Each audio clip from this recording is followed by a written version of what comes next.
Changing the rear differential oil in this Crosstrek is surprisingly easy. All you need is an oil catch pan, and since this differential holds less than a quart of oil, it doesn't have to be all that big. A 10mm hex head socket with an extension and ratchet, a quart of replacement GL5 or better 75W90 gear oil, replacement crush washers for the drain plugs, your choice of tool for getting the new fluid into the differential, and a torque wrench. I'd recommend having some cleanup supplies ready too, and a breaker bar may make the job easier, but it isn't a necessity.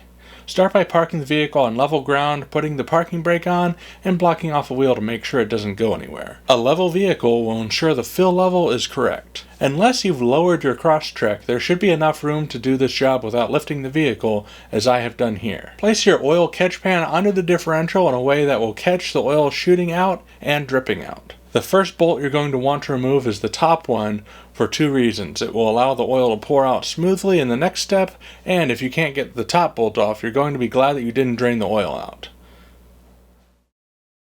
With the top bolt removed and the oil catch pan in place, you can remove the bottom bolt. It's like changing your engine oil. As soon as the bolt comes out, the oil is coming out too. As mentioned earlier though, there isn't much fluid in there. This bolt has a magnet, which is the only filter that this oil has, so it's important to clean it off and vital that it gets put back in the correct position.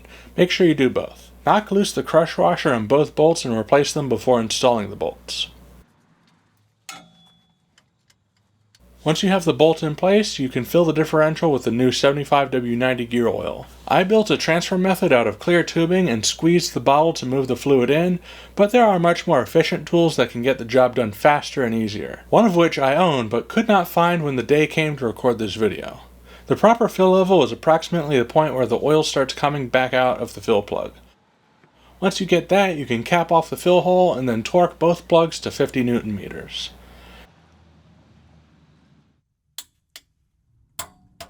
Now's the time to check out more Car Simplified videos because aside from putting the tools away and taking the oil to the recycling center, you're done.